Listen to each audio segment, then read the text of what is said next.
1995'ten beri düzenlenen Uluslararası İş Forumu IBF'in 14.'süne hoş geldiniz, şeref verdiniz. Müslüman milletler arasındaki ticaret ve işbirliği bağlarının kuvvetlendirilmesi yolunda önemli hedefleri ortaya koyan IBF'in hedefe ulaşmak için fikir planında ufuk açacak üst düzey katılımlı panellerinden biri daha başlıyor. Yaklaşık 16.30'a kadar sürecek 2 saatlik panelde yurt içinden ve dışından değerli bilim adamları konuyu 5 ana başlıkta inceleyecekler. Bu panelde bilgi toplumuna geçiş ve bilgi ve iletişim teknolojilerinin önemini anlatacağız. Paneli yönetmek üzere Dr. Mouna Hassoun'u, E-Business Akademi Rektörünü sözü ona devretmek istiyorum. Söz sizde efendim.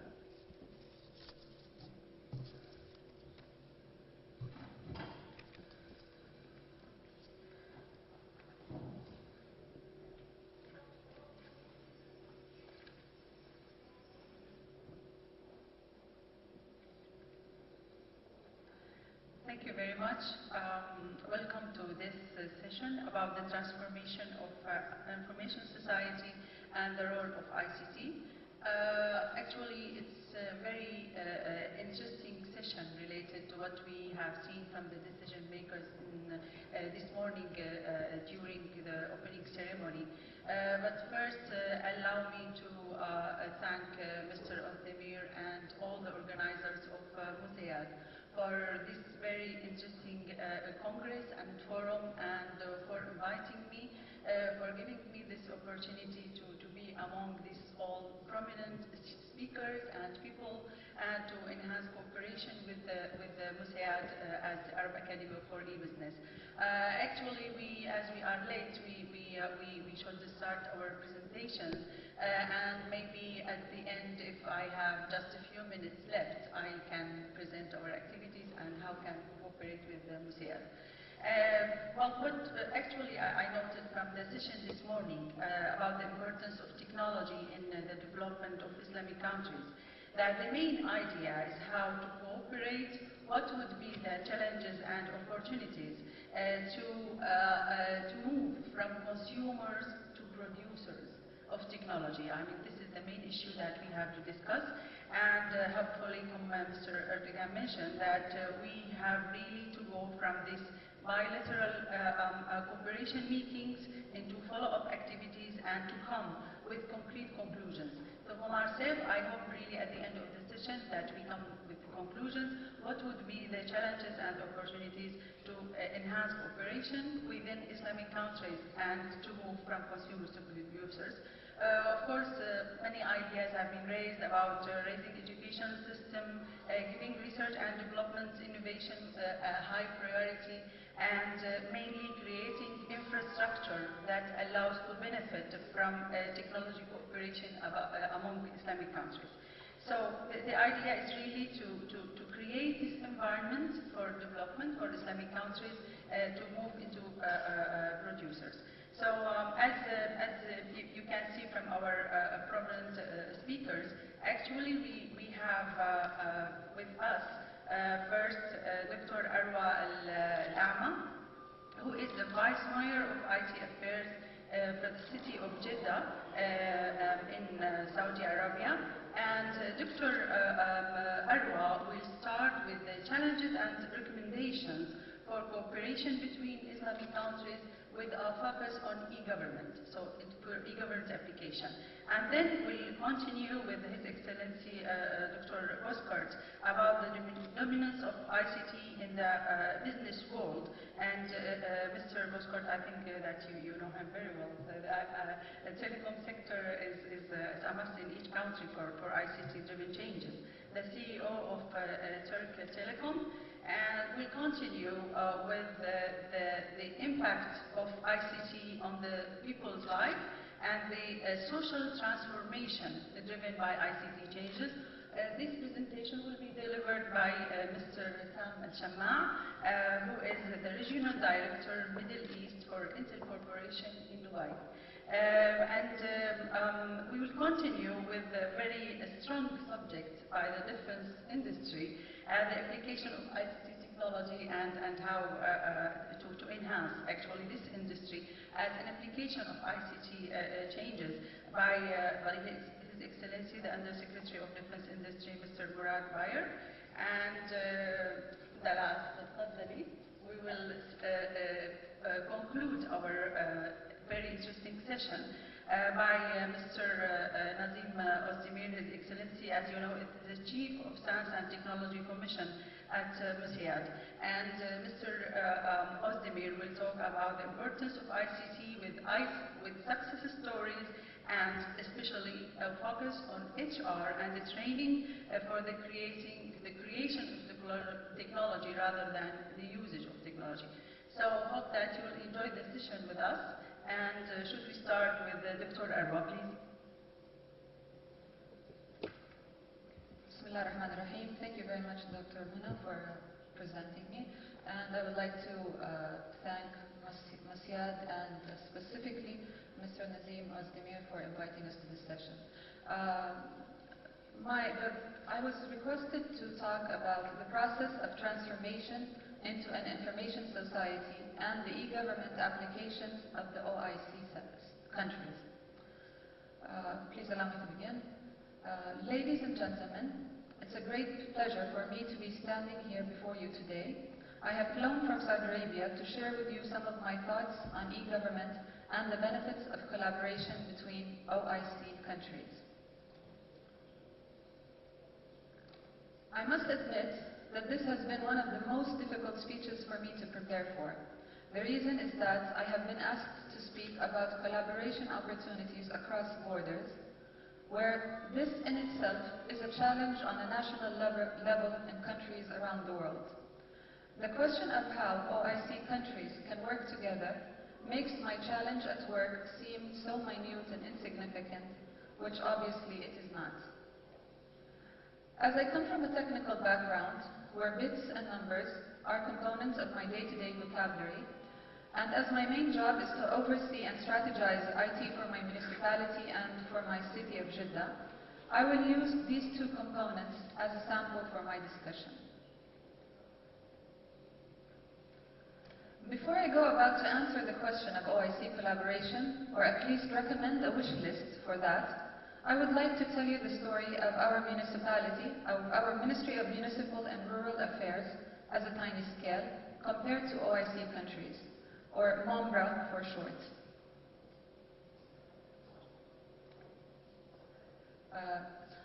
Saudi Arabia's municipal affairs are a shared responsibility of 12 municipalities varying in size.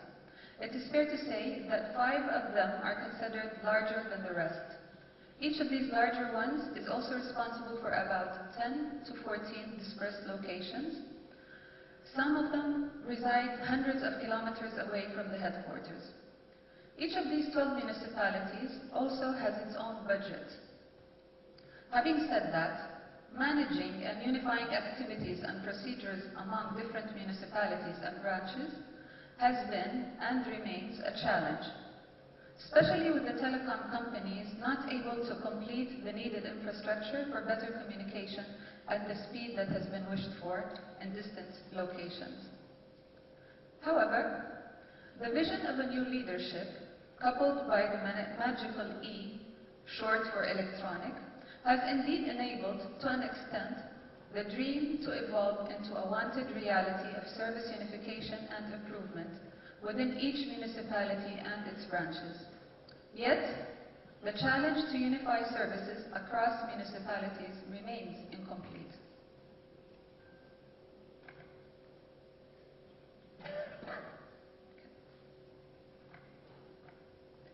Keeping that in mind, MOMRA will have to pay a 12-fold of what it needs to pay to develop its e-services and applications to complete all 12 municipalities. Especially that each one of them has its own budget.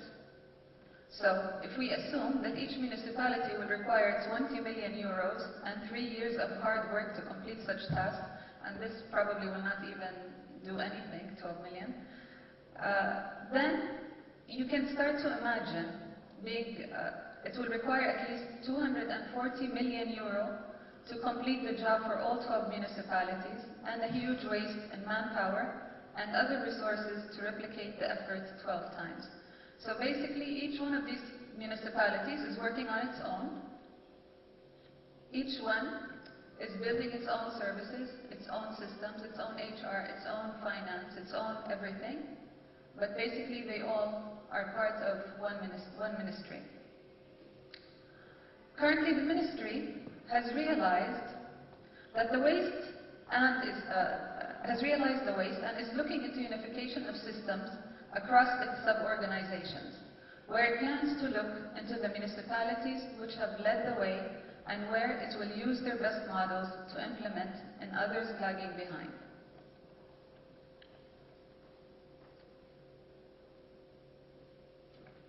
For the government of Saudi Arabia, unification of e-services, policies and procedures across all governmental agencies, like most countries, remains a distant dream. However, several initiatives have been developed in an attempt to achieve such unification and integration. Examples of the Kingdom's success stories towards unification include the Sadabat financial e-system, in which all government revenue pours in directly, the government service bus, released recently, and a national citizen database. In Saudi Arabia alone, there are 126 government agencies. Using our example from the Ministry of Municipal and Rural Affairs, we will need to replicate our standard systems 126 times, leaving us with a tremendous waste.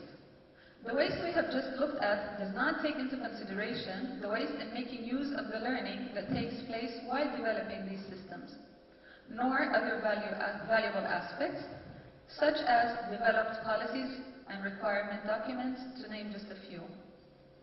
And so, mistakes are repeated, and creation of every detail is also repeated. Yet, no clear unified standard is reached. This is mainly due to several factors. Perhaps the variation in levels of accepting change, perhaps bureaucracy, I really don't know. Looking at the bigger picture and our Islamic countries, can we even begin to imagine how much we are wasting of our efforts and resources to get to where we wish to? We all share similar dreams, but we all have different paths. My wish list is long, but perhaps we can begin by forming an e-government OIC committee that looks into such issues. An online knowledge center where different experiences and learnings can be shared across all parties involved in the development is another one of my humble recommendations. Web 2.0 tools such as Facebook and LinkedIn can be enablers for such communities of practice. Another item would be to form standard policies and procedures for some of our day-to-day activities, such as interdepartmental communications, HR practices, and others. Later on, a country which has developed a world-class system can sell it at a reduced price or in exchange for another system to other OICs many times, enabling it to get its worth back while assuring that all countries own such a world-class system. Shared workshops, training programs, and joint conferences are all given.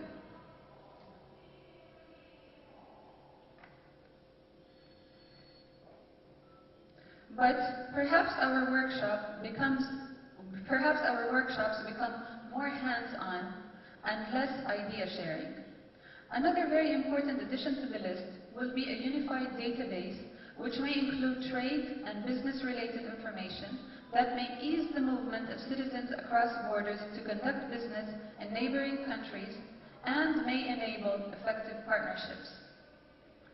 Opening up electronic payment systems to other countries is also of crucial importance to enable businesses to use e-government services of other countries easily. Exchange programs and a shared recruitment portal will enable those countries that have a shortage in technical skills, such as Saudi Arabia, to be able to find skilled employees from other OIC countries, helping in reducing the rate of unemployment as well. But that also means visa issuance must be improved, and maybe even through the same portal. My wish list goes on. Another alternative for collaboration would be for smaller countries to be coupled with larger countries in a mentoring model in order to develop their e-government. As for the private sector, I believe the completion of development of e-government projects remains up for grabs. Public-private partnerships, or PPPs, must take place in order to help complete our optimistic dreams. Furthermore, had I been a business owner, and I wish I was, I may consider the following scenario. I will invest in one basic standard e-government system, such as an HR system, for example, and I would go around selling it with very little customization to the different organizations. Whatever the model is, collaboration between Islamic countries is likely to have prosperous effects to organizations, businesses, and people. I would like to conclude by saying, used to doing their activities in one way, and you need to, ask them to change even their thinking. That was a very difficult one. In Saudi Arabia, we have HR resource problems. We don't have as many people who are experienced in e-government or in e-solutions as we would wish for. Furthermore, because this is a government agency, or because they're government agencies, if you want to hire people and retain them, it's going to be very difficult because the salaries of government is much lower than the salaries of the private sector. So most of the time we are not able to retain very good talent unless we keep them motivated and liking their job. And most of them are staying because of the environment and because they're feeling comfortable and because they believe that this is a learning experience for them. So most likely they will leave at the end of a few more years to go and have their own consultancies or whatever, unless the countries really change the salary scales for government employees.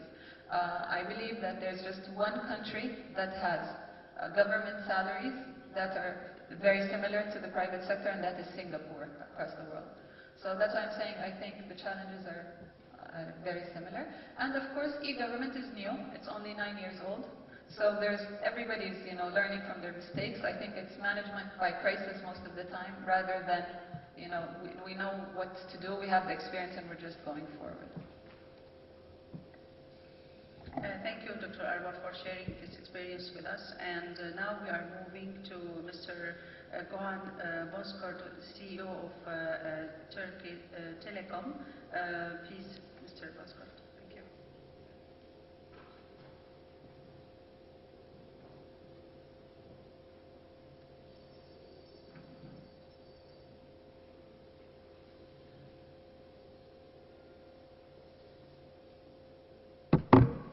Çalışıyor mu acaba?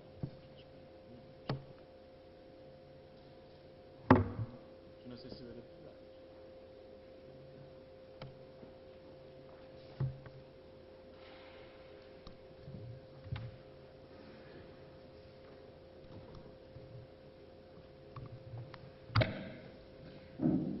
Sorry, you have 20 minutes.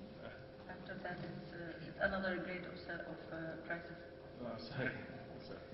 Okay.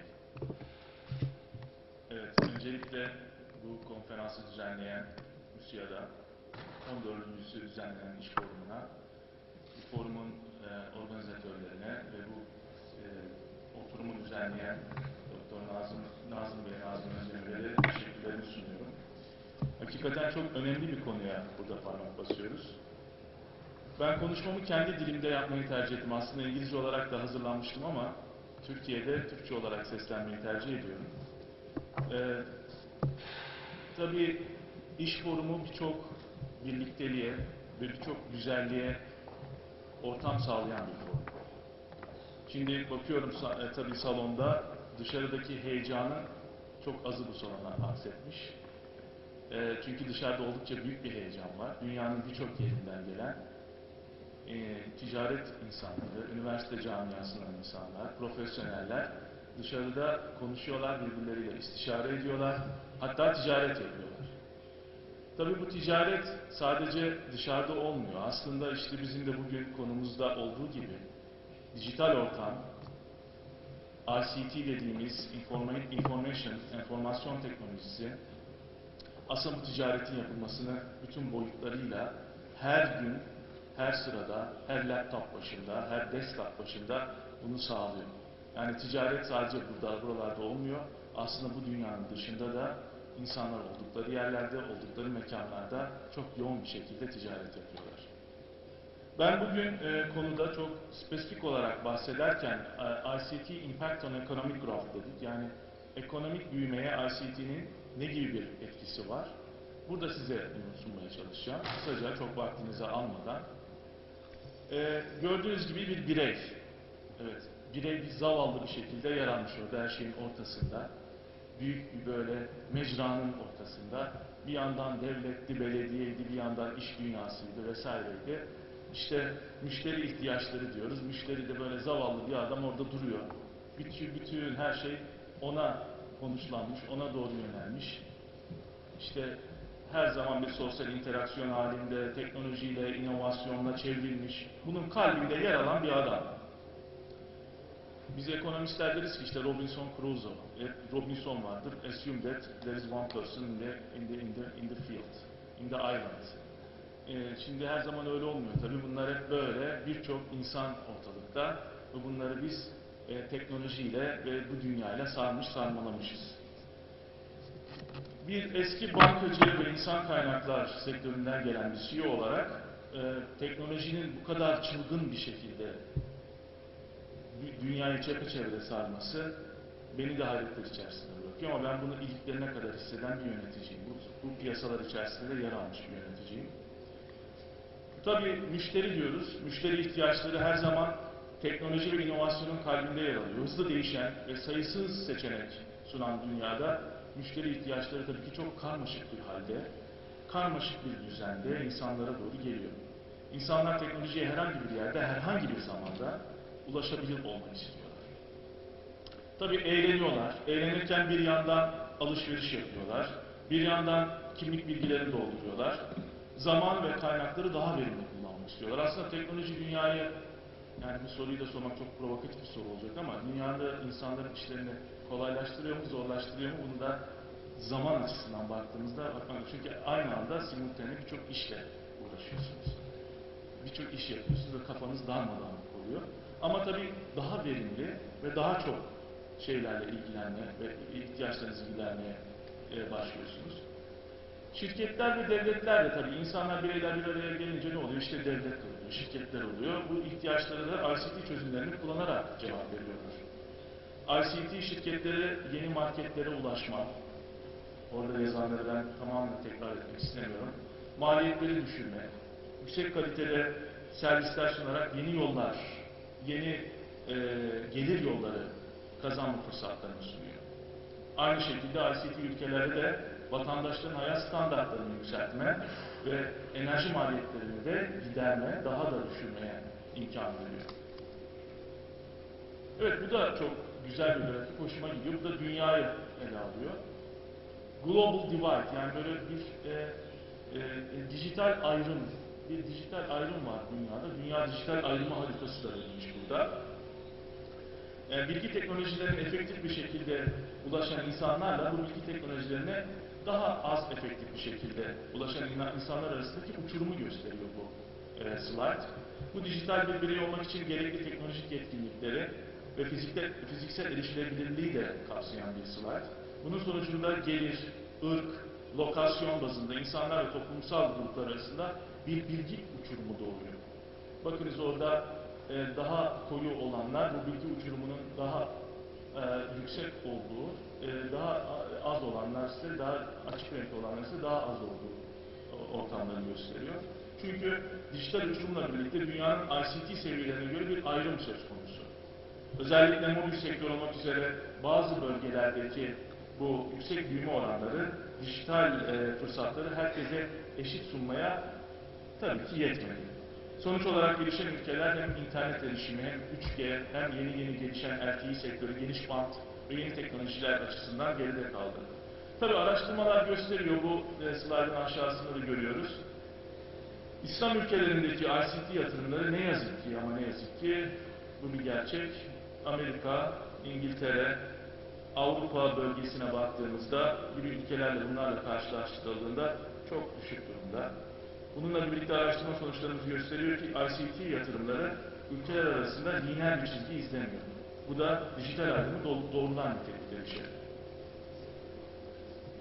Bu grafikte şunu özellikle göstermek istedim çok basitçe. GDP growth, yani gayri safi milli hasılanın büyümesiyle IT'nin yatırımlarının oranlarını birbirine karşılaştırdığımızda birbirleri arasında çok güzel bir korelasyon görüyoruz. Pozitif bir korelasyon görüyoruz. Bu GDP seviyelerine karşılanan iki şeklin çok güzel bir şekilde birbirlerini tamamlayıcısı olduğunu bu grafiklerden görebiliriz. ICT ülkelerin ekonomik büyümesine katkıda bulunabiliyor diyebiliriz aslında bu çalışmadan. Bununla birlikte bazı çalışmalar da gösteriyor ki gelişmiş ülkelerde ICT'nin GDP'ye katkısı gün geçtikçe oransal oranlarla artıyor. 1989 ile 1995 senelerinde baktığımız zaman o mavi çubuklar ve 1995 ile 2003 yılları arasında baktığımızda o sarı çubuklara bu oranlarda bile bir farklılığı görebiliyorsunuz içlerinde, kendi içlerinde bile. Şöyle söyleyeyim, G7 ülkeleri için ICT'nin ekonomik gelişime katkısı %17 civarlarındayken bu %27'ye yükseliyor 1995 ile 2003 seneleri arasında. Yine bu etkiyi Latin Amerika'da da görüyoruz. %6 civarlarındayken %18'lere kadar çıkıyor. Türk ICT sektörüne ben burada dikkatinizi çekmek istiyorum. 2005 yılından bugüne ortalama %14'le büyüdü Türk ICT sektörü. Genç nüfusuyla anahtar rol oynuyor ve yüksek ICT yatırımlarıyla da gelecek vaat eden bir ülke konumunda Türkiye. Türk ICT marketinin 2009 büyüklüğü 29 milyar dolar civarında. 2010'da 30 milyar doları aştı. Bu da çok güzel bir rakam Türkiye için. Daha da büyümesini bekliyoruz. Tabii oransal olarak da GDP oranı olarak da baktığımızda yaklaşık şu anda %3-4 seviyelerine falan 150 milyar dolar falan düşünürsek GDP'yi o oranlarda gerçekleşiyor. Bu aslında geldiğimiz noktada çok iyi bir nokta diye düşünüyorum. İyi bir rakam diye düşünüyorum. Daha da ilerisine gidecektir. Burada bir sayfada aslında ICT'nin nasıl dünyada iyi bir topluluk oluşturması için neler yapıyor, bu ICT nelere dokunuyor, bu bir sayfada bunları aslında göstermeye çalıştık. ICT sektörünün kırılımlarında müşteriye değer sağlayan birçok çözüm yapıyor çünkü. Bakınız burada bütün finanstan yapı sektörüne, medyadan sağlık sektörüne kadar birçok alanda ICT'nin etkilerini çok bariz bir şekilde görüyoruz. Temelde tabii hedeflenen tüm toplumların bu çözümleri doğanın yararını gözeterek gerçekleştirilmesi, çocuklarımıza, gelecek nesillerimize daha iyi bir dünya bırakmak. Daha sağlıklı ve adil bir dünya bırakmak. Ancak iş yapış şekillerimizin doğasında tabii insan olarak yaptığımız birçok etki var. Çevresel zararlar var. İşte bunlar çeşitli canlı türlerine, çevreye verdiğimiz zararlar olarak gözüküyor. Ama tabii çevre dostu ürünlerde bunlar da destekleniyor. Atık yönetiminde geri dönüşüme çok önem veriliyor artık dünyada. ICT buna da hizmet ediyor. Böylece uzaktan sağlık servisleri, geniş bant uygulamaları, veri saklama yöntemleri ve uzaktan eğitim sadece bunlardan birkaç tanesi bu temel dünyaya zarar veren şeyleri elimine etme açısından. Burada Türk Telekom örneğini vermek istiyorum. Türk Telekom'da biz bir vaka gerçekleştirdik. Video konferans vakası. ICT çözümleri nasıl maliyeti düşürüp verimi artırdığını gözler önüne seren bir sunum bu. Türk Telekom bünyesinde son 15 ayda 1331 toplantı video konferans ortamında düzenlendi. 11.000 katılımcı bu toplantılara katıldı ve yaklaşık 2 milyon lira tutarında bir tasarruf sağlandı. Çok çarpıcı bir örnek olduğu için sizin de dikkatinize sunmak istedim açıkçası. Yine AAMA'nin yayınladığı bir rapora göre Smart Metering çözümlerini kullanarak Amerikan tüketicileri elektrik kullanımlarını %12 düşürüp önümüzdeki 20 yılda 35 milyar dolar bir tasarrufa sahip olabilirler. Çok ciddi bir rakam. ICT çözümleri aslında ülkeler arasındaki sınırları yok ederek bilgi ve uzmanlığın her yerden, her koşulda, her an olmasını da sağlıyor. Hastalar, ve bu slaytta da gördüğünüz gibi dünyanın her yerinden en yüksek kalite ekipmanlarla istedikleri yerden ICT çözümleri kullanarak tedavi olabiliyorlar. Bu da karmaşık bir bankacılık sistemi. Ben bankacılıktan geldiğim için bu sistemi, bu tabloyu çok seviyorum. Böyle aslında bir bankada neler yapıldığını da tam anlamıyla gösteriyor. Bir katlı bir neler olduğunu. Aslında tamamen teknoloji ve insanın birbirleriyle yarışması var burada. ICT sektörü müşterinin para çektiği ATM'de en arkada çalışan data center'a kadar aslında finans sektörünün her yerinde. ICT müşteri işlemlerinde kolaylık ve verim sağlarken arka planda bankaların masraflarını düşürüyor. Maliyete çok büyük etkisi oluyor ve onlara mobil bankacılık gibi çok yeni kanallar açıyor. Burada da eğitimle alakalı bir slide getirmek istedim. Uzaktan eğitim bazı temel avantajları da beraberinde getiriyor. Gelişmeyen erişim var burada, düşük maliyet var, gelişen pazar fırsatları var ve yeni teknolojilere uyum sağlaması var. Evet, ben burada da böyle bir basit anahtar anlamı neler alabiliriz bu sunumdan diye bir özet yapmak istedim. Birçok ülke datasını araştırdıktan, ülkeler arasındaki ayrımı inceledikten sonra İslami ülkelerin acilen harekete geçmesi gerekiyor. İslami ülkeler acilen devlet desteğine, yüksek ICT yatırımlarına ve bilgisayar ve internet penetrasyonuna artışa ihtiyaç duyuyorlar. Dijital ayrım, biri kazanan, biri kaybeden bir şey. İki kısır döngü var burada. Biz burada kazanan tarafta olmalıyız. İslam ülkeler bu kazanan tarafta yer almak için teknolojiyi kucaklamalı ve bu hedeflere de ulaşmalılar. Ben bütün katılımcılara, beni dinleyenlere çok teşekkür ediyorum. İnşallah dijital ayrımda kazanan tarafta olmak üzere. Sağ olun.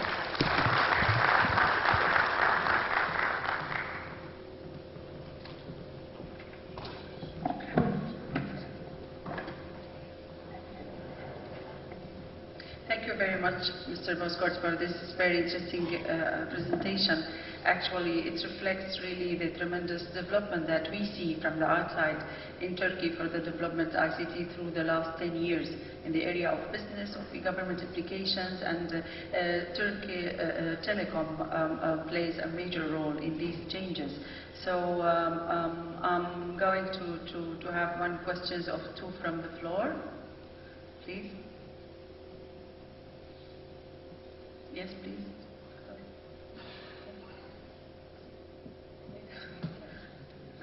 I was asked for it to be simple. Inshallah, it is simple. I wanted to ask about the video conferencing. You've mentioned in your presentation the savings that you've done. I would like to ask about the model for calculation of savings, and I want to ask if we know these are related to businesses or government. Do we know the division of these video conference sessions that are taking place? Bu hesaplamayı ben bilahare size anlatırım. Hakikaten çok kapsamlı bir hesaplama var burada. Tabii uçuş sayılarına bakıyorsunuz, uçak ücretlerine bakıyorsunuz, o personelin bize o mesafedeki, eğer gitmeseydi ne üretecekti, o tür şeylerine bakıyorsunuz. Yani çok kompleks bir hesaplama var burada ama biz tabii daha böyle kompleksliği biraz daha basitleştirerek bir hesap yapmayı da tercih ettik. Yani esasında kompleksitesine çok girsek 2 milyon değil, belki daha fazla çıkar. Yani birçok şey var burada çünkü o insanların uçakta meydana gelebilecek, yolculukta meydana gelebilecek şeylerin de katın, insurance'ını da katın vesaire, ama burada yani alır başına gider zaten. Ama biz tabii çok basit hesaplamayla bunu, orada işte uçak parasıydı, o lokasyona gidişiydi, o gibi böyle çok da harcırahıyla, yani günlük ne yiyor, ne içiyor, o şeylere baktıktan sonra yaptığımız bir hesap bu. Bunu aslında birçok şirkete de Türk Telekom sağlıyor. Özellikle birçok bölgede, birçok ilde bu çalışmaları yapan hem devlet kuruluşlarına hem özel kuruluşlara çok güzel bir imkan bu. Biz kendimiz deniyoruz, yapıyoruz ve çok memnunuz. İnsanlar dijital ortamda, ICT ortamında sanki yan yanaymış gibi. Fakat bir sorun çıkıyor bazen. Şöyle bir sorun var. Biz çay, kahve, meyve yerken karşı taraf biraz özeniyor. Tabii bu sefer onlar da aynı ihtiyaçları almak istiyorlar. Aynı şeylerle karşılaşmak istiyorlar. Dolayısıyla böyle bazen moral bozucu etkileri de olabiliyor ama genelde çok güzel etkileri olduğunu söyleyebilirim. Teşekkürler.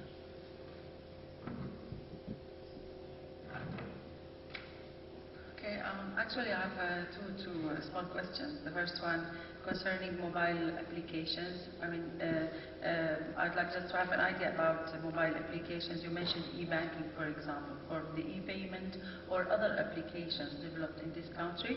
And my second question, do you have a kind of developed, as Turkey, with neighborhood countries, any kind of network, physical network, for example, to connect research centers, universities, because I really have this idea in mind for the cooperation in R&D between Islamic countries is to have really a real network linking together with high performance universities and research centers. Thank you.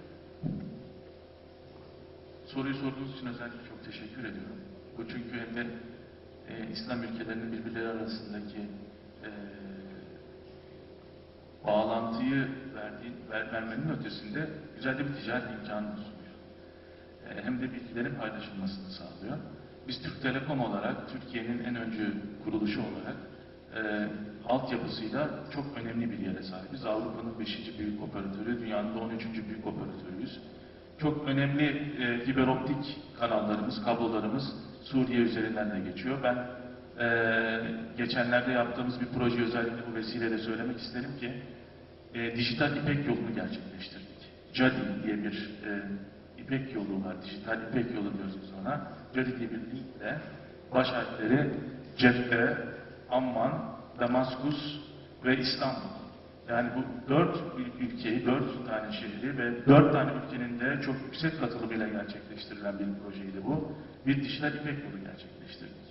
Artık bu trafik, bu konuşma trafiği ve bu data trafiği bu ülkeler arasından, bu ülkeler içerisinden geçiyor ve Avrupa'ya bağlanıyor. Çünkü Avrupa'da da biz yeni bir şirket satın aldık, Invitel diye. Invitel şirketiyle de trafik oraya dönüşüyor. Dolayısıyla sorduğunuz soruya geliyorum. Bu mobil aplikasyonlar, finansta veya diğer sektörlerde olacak olan şeyler bu altyapıyla olabilir. İşte bu altyapılar yapılırsa, bu altyapılar bu ülkeler arasında beraberce koordine edilir ve gerçekleştirilirse bu tür aplikasyonların sadece bizim ülkemizde değil, sizin ülkenizde değil, bütün İslami ülkelerde de olması, bütün komşu ülkelerde de bunların cereyan etmesi mümkün olacaktır.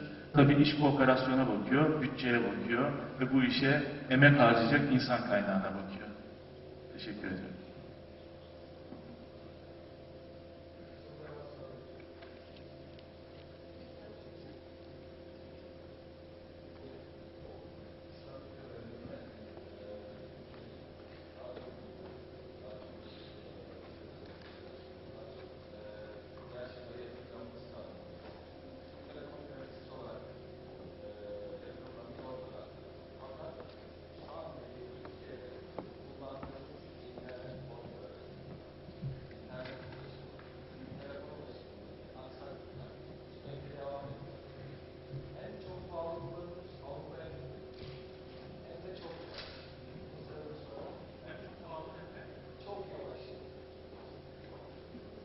Konuda haksızlık yapıyorsunuz diye düşünüyorum. Yani Türkiye'de şu anda... Yok hayır, Avrupa'da 6 yıl kalmış birisi olarak soruyorum ben bunu. Çok pahalı. Şu anda Avrupa'da bir kişi internet bağlantısı dahil 60 euro gibi bir rakama 29-30 tane ülkeyle sınırsız konuşabiliyor. Sınırsız internet bağlantısı ve ülke içinde cep telefonları aç bedava. Biz burada öyle bir durumu almaya kalksak tahminim 60 euro, 120 bin lira gibi fiyat. Biz burada 500 bin lira para alırız. Şimdi burada bu ortam ve bu sunum, bu ticari tartışmayı çok kaldırmayacağı için buna girmek Ben yavaşlık olarak da bu soruya çok güzel bir cevap veririm aslında da. Fakat burada Sayın Başkan'ın da, Sayın Oturum Başkan'ın da izniyle bu soruyu ben özet geçmek istiyorum. Yani sadece tek kelimeyle. İnternet harcamaları Türkiye'de çok düşük seviyeye gelmiştir. Geldiği yerlere bakmak lazım. Nereden nereye gidiyoruz? Sonra o dediğiniz ücretlerle bizim ücretleri tek başına kıyaslamanız da yeterli. Yani elma ile armudu kıyaslamak gibi bir şey bu. Yani bu tür tartışmalara burada girmek istemediğim için bunu açıklamak istemiyorum ama Türkiye'de hem internet ücretleriyle hem de internet hızıyla çok önemli bir konuma gelmiştir. Bunda da Türk Telekom'un çok büyük katkısı var diye düşünüyorum. Teşekkür ederim. all, actually it's an internal question, but it's typical for telecom sector because they always find it expensive. But the idea is always to compare with the average in the world and in the region and in similar countries. So thank you very much again for your presentation. And now we are moving to Intel, to Mr. Samir Al-Shamma, who is the General Manager in the Middle East for Intel Corporation. So please. Thank you. Assalamu alaikum. First of all, thanks for hosting me here. I hope I can share a couple of nuggets of information with you today that you hopefully will find inspiring or useful. Clearly, as a technology company, we're looking at how technology is changing people's life, and obviously it has in the last few years drastically changed people's life. Thank you very much. And has helped us reach new heights, of course. I will talk briefly about the role of technology and what it can play in people's lives and how it changed people's lives. I will talk also very quickly about our approach on helping nations getting more competitive by introducing technology and innovation in the countries we operate in, and then specifically try to drill down a little bit about some of my own experiences in the Middle East, and hopefully that will trigger some additional thoughts with the audience. First of all, when you look at the graph here, it plots the competitiveness of different nations versus the Digital Opportunity Index. So this is basically from the World Economic Forum. And what you see is countries, the more developed countries, in general, have a higher Digital Opportunity Index. What is that? That is basically how they measure how many people are connected, how many people have PCs, availability of broadband, affordability of broadband, etc.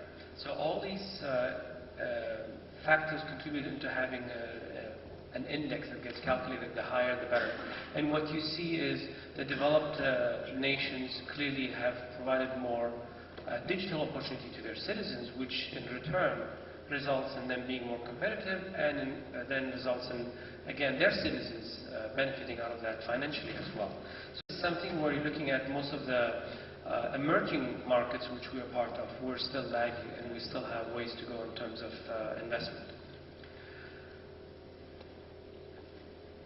Technology and the growth of technology in the last few years has outpaced everything else. And if you're looking at, take any example, if you look at from our semiconductor examples, if other industries had evolved as quickly as semiconductors, today we produce more transistors, our industry produces more transistors on an annual basis than grains of rice at a lower cost per grain. If the aviation industry would have followed the same pace of our industry, you'd be flying from here to New York for less than a cent, and you'd be there in like 3 minutes. Unfortunately, it's not the case, but at least something to keep in mind.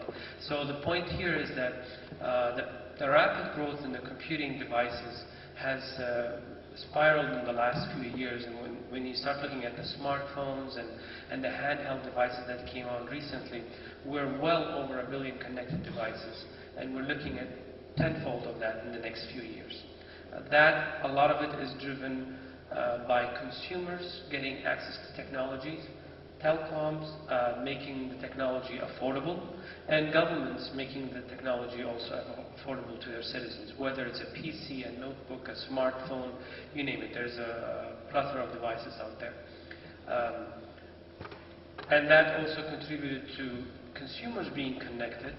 With the Web 2.0, now a lot of people are using social media like Facebook, etc., not just for socializing, but in fact they're using it for work. You know, companies use that for advertising.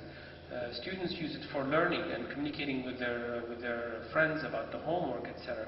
So it's not anymore the case of people adapting to the technology like it was 10, 15 years ago. Technology is now adapting to people's needs, and it's people who are shaping the next generation of technologies.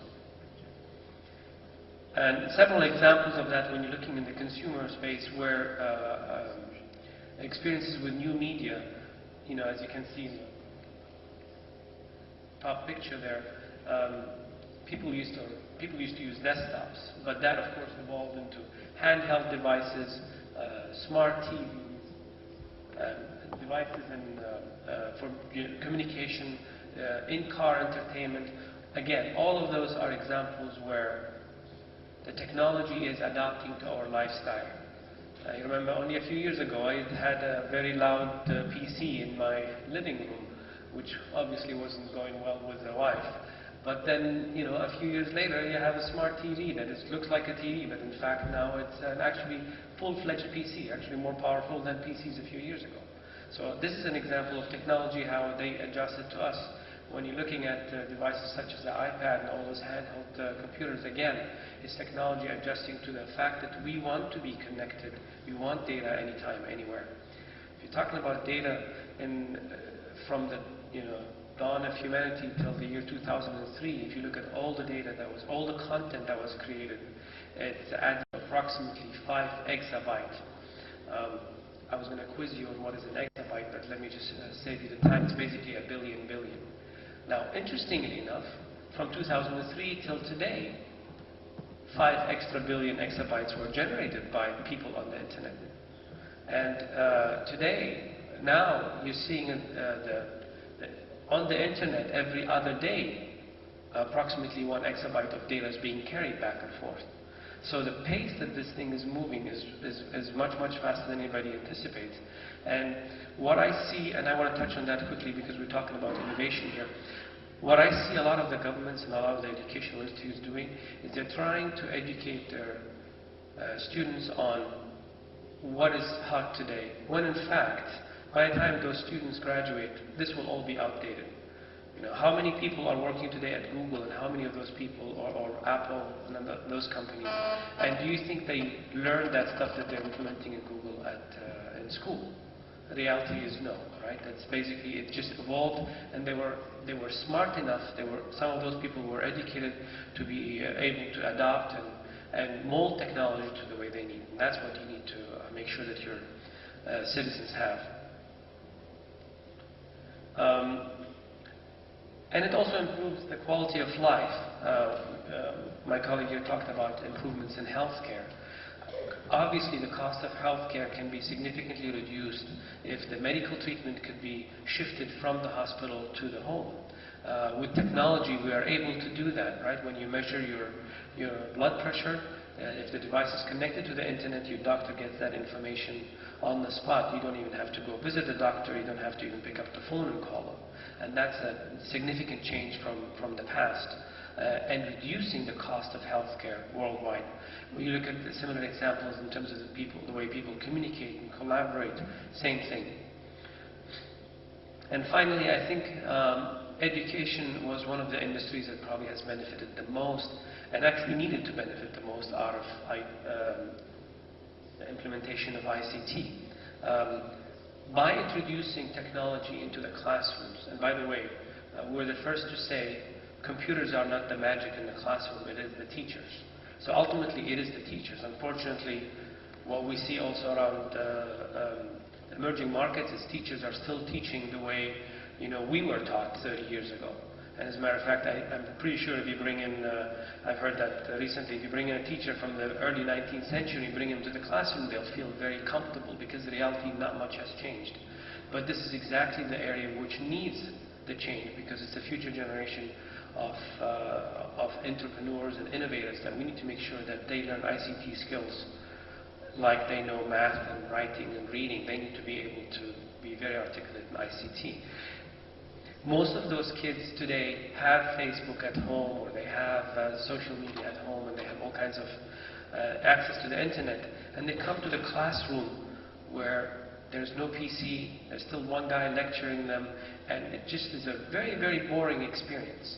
And in the classrooms where ICT was introduced, you can see that the children are more engaged, their outcome has improved. The teacher's role has evolved from being somebody who is just telling them what to do to a facilitator, helping them find the information they need on the internet. And that resulted finally in higher scores and of course, the cost of education being reduced. If you look at the amount of books that we print every year versus having all of that on one tablet or one laptop, is significant savings. Not to mention, when I see my kids, it would save their backs from carrying 6 or 7 kilogram backpacks. So definitely education is one area which has benefited from that and where we've also been focusing on. Obviously working, it's obviously well received, and it's obviously something where we can make a difference. We've been voted among, we've got several recognitions. We voted among the top 10 companies in the world in terms of CSR. So finally, I would like to touch quickly on what we've been doing in the Middle East in that space. Let me start with research. 5 years ago, we kicked off something we called the Digital Transformation Initiative for the Middle East. The focus there was to help the countries that we're operating in get more competitive through the use of ICT. And it was a slow ramp, but we're starting to see the fruits right now quite obviously. We've had several interactions with different governments, Saudi Arabia and Egypt, UAE, Lebanon, here in Turkey, and in all those areas we basically focus on what can we do in terms of creating a research environment that is more useful to the students, where ultimately when they graduate, we as the industry benefit from them. And I'm proud to say that in the area of research, just last week in Saudi Arabia, we opened with King Abdulaziz City of Science Technology a Center for Wireless Applications. It's the first center of its kind in the Middle East, and the focus there is to help telco operators validate and verify the wireless technologies that they have and make sure that they have the right applications, specifically even for our region. And that's very important, because if you're looking at some of the wireless technologies that you see deployed in, let's say, the US, where the homes are made of wood, versus here where it's made out of concrete, there's different, the signal propagation, etc. is of course very different. But also, interestingly enough, we found certain applications that are very, very specific to the region. And this center is now working in Saudi Arabia with the Hajj Ministry, which is basically the ministry in charge of pilgrims, to help pilgrims have a better experience when they come for Hajj. A lot of them get lost, a lot of them need directions, etc. And they're now experimenting and testing devices that helps the pilgrims be identified by basically using RFID tags, and then the authorities having the right devices that can immediately find out where the pilgrim, what group he belongs to, where he needs to go, next step, and giving them the guidance and direction. All of that is networked. Very simple implementation for technology, but very, very useful. So that's on the research side. We also kicked off a Middle East energy research project, which is focusing on reducing the energy consumption in various devices. We brought a bunch of researchers from the region, again from Saudi Arabia, Egypt, Lebanon, and I think Turkey as well, to Intel for a year to get trained and then come back and be the seed for their peers. So I'm very proud of that. And then we also kicked off a Center for Nanotechnology, which will be also based in King Abdulaziz City of Science Technology, to help incubate approximately 50 researchers a year just on nanotechnology. And the end effect, just through these efforts in the last year plus, we've already incubated more than 50 researchers. People who actually came to Intel, worked with Intel, contributed to Intel's products. So some of our products right now have contributions from the region. I'm very proud about that. But more importantly, these people come back and they're acting as the seeds for their peers. And in the long run, we're looking at approximately 100 such researchers on an annual basis coming to Intel, coming back and helping their peers. So this is obviously very, very exciting. When you go into the areas of entrepreneurship, Intel Capital has committed $50 million a few years ago to invest in the region. I would be the first one to say that I am to some extent disappointed at the little investment that we were able to make, simply because there were so little entrepreneurs and innovators that we could work with. We're looking for disruptive technologies. We're looking for technologies that would basically gear the next set of devices. And very far in between, I have to say. And that's something where we really have to focus on. You know, you cannot just create those entrepreneurs. Goes back to what I said earlier. You need to have an educational system that creates those entrepreneurs, and then an environment and a government that can incubate them. Nevertheless, we've been successful making 8 significant investments in the region with different companies, and you'll hear about more coming in the region. So that's good news. It's a start. I think we could do much more.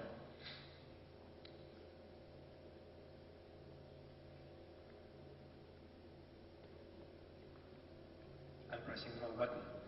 So finally, on education and what the difference we could make in education. Remember what I talked about earlier. I said teachers are the magic, not the computers. And when you look, when we did the research worldwide, in schools that implemented PC labs, etc., it was the teachers who were holding the students' backs. So our focus here has been on a program called Intel Teach, which is really helping the teachers develop 21st century skills with their students. And that's been very, very successful. We've trained over 6 million teachers worldwide and over 850,000 in the Middle East, I think including some of the countries such as Turkey, it's over 1.5 million. Those are teachers who are shaping the next generation of students with the skills that they really need to be competitive. We've also focused on the students themselves through learners and trying to create scientific and entrepreneurship mentality within the students through the Intel Science and Education Fair. We have that now going into 10 countries, 7 countries, but going to 10 countries, where students compete in science and engineering. And as that more and more happens, you're going to have more of those people, students who will then get to be researchers in the future. So looking forward, what we're really looking at here is then continuing what we've been doing. We're planning to train over 1.5 million teachers in the region, in the Middle East alone, in the next few years. We're looking at continue to invest in corporations, and by all means, if you know any companies that have some disruptive technologies, we definitely want to hear about them. And finally, we will continue our focus on creating the capacity for research in the region so that we can, at one stage, generate more patents than we are generating today. Today it's only a few dozen, which is a shame, but from the whole region. But I'm sure that over the next few years, that will increase with the help of companies such as Intel and others. So in summary, technology does transform people's lives. There's no doubt about that. It fosters innovation and innovative economy and makes the economies that we're in more competitive. There is no way out of not utilizing technology there. We just have to be smart about it. And the good news is the Middle East is starting to make progress. I'm proud to be part of this team that's been here the last few years that has made that progress. It's one thing that I can look back at and say I have made a difference in my region. So I'm very proud about that and very happy. And with that, I thank you for the time. I hope I didn't take up too much. Thank you. Thank you very much, Mr. Shammar, for this presentation, which really gives us a shiny future for the technology and its role in the society. Actually, with what we've seen this morning, the role of a company like Intel in the research and education and entrepreneurship completes what a company like Turk Telekom, when you create infrastructure that allows, for example, mentioned, then comes the applications and content. It really encourages in this direction.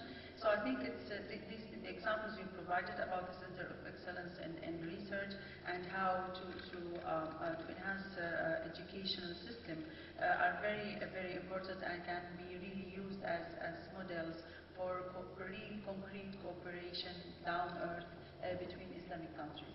And I think we need really examples like this to boost ICT, especially as I've seen from the examples provided. It goes directly to the main asset of Islamic countries, the youth. It's for young people, for really young population who are now in the technology. So it's really very, very interesting tools of cooperation that you have presented. And I hope that we will be able to enlarge this experience for our Islamic countries. So if you have questions, please. While they're thinking of questions, you just brought up something about cooperation with Islamic countries. The Center of Wireless Competency that we just kicked off in Saudi Arabia, the Nano Center in Saudi Arabia, some of those other Middle East energy research projects, all of those, our key mandate has been there that it's not going to benefit only one country, but multiple countries in the region, as many of them as possible. The Nano Center that is basically being developed right now, we've already worked with 30 different universities in the region who will send their students to the center and then bring them back. Kudos to the Saudi government for creating that facility, but I think it's also something that we need to do more of to get the collaboration across the countries in the region.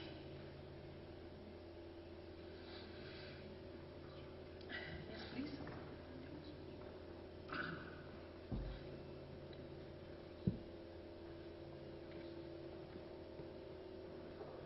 Nada Fatih University. I just want to ask, is there any Intel program that support financially some academic research? So if I understood your question, does Intel support academic research financially? We do have programs in academia for different universities.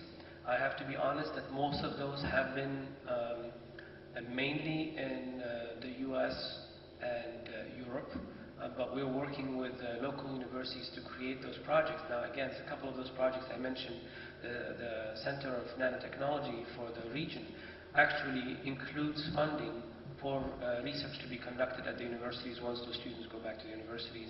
And what we have been also doing is trying to utilize some of the funding we have for the students that we brought into the US for training, for them to continue to come back and work on those projects. So in a limited way, yes.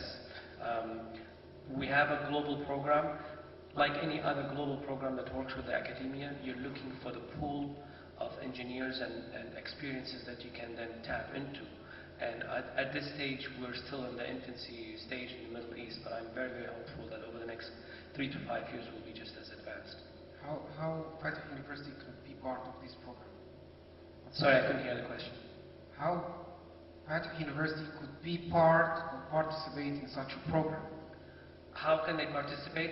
I can take that question with you offline, but we do have, if you go into the Intel website under Intel/research, if I remember, you can see the programs that are available to Intel, and people actually do submit proposals for research all the time. But I would be more than happy to connect you, especially if you're from the region, I'll be your champion. Okay, how after? Thank you.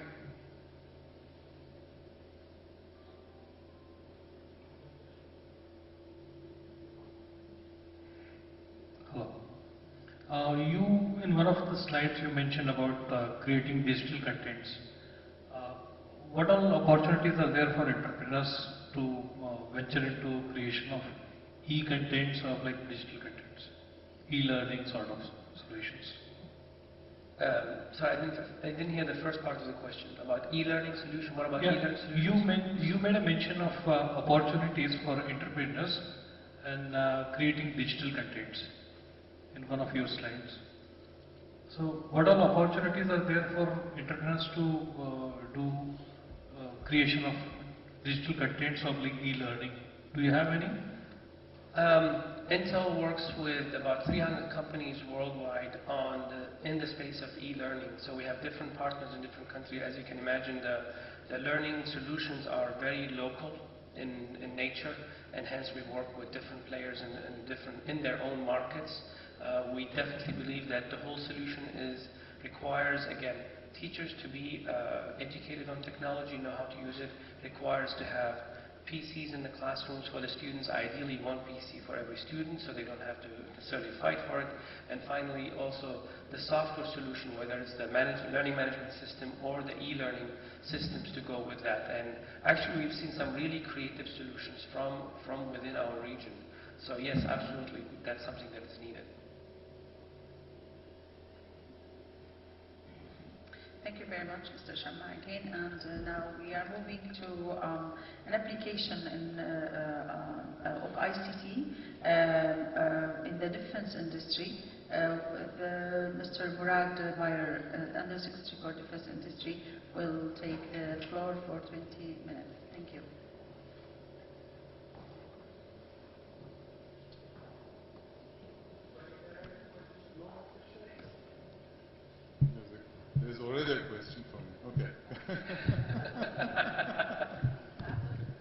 I think this is for the previous presentation. Thank you very much. My name is Lukoya Shaban from Uganda, East Africa. Mine is about the third world countries. We see most of these projects you've been talking about so much concentrated in the first world, and you're targeting the second world, let's say.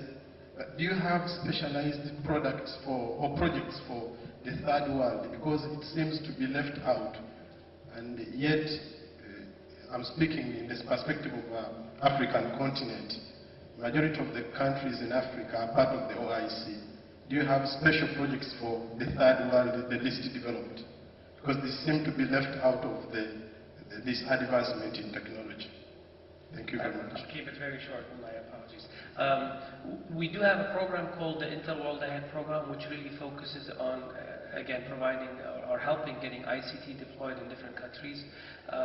We have, in Africa, actually, my peers are basically responsible for that area. We do have a knowledge center that we use to share with any country that's interested in getting the best known methods for deploying ICT in their countries, and we have different programs for that as well. So by all means, if you are interested, we can connect you with our peers who are in charge of Uganda. Thank you. Sorry, Mr. Bayan, please go ahead. Thank you. Thank you, Madam Chairman. So far in the presentations, we heard about the impact of ICT technologies in improving our lives. We implement the same technologies in the world of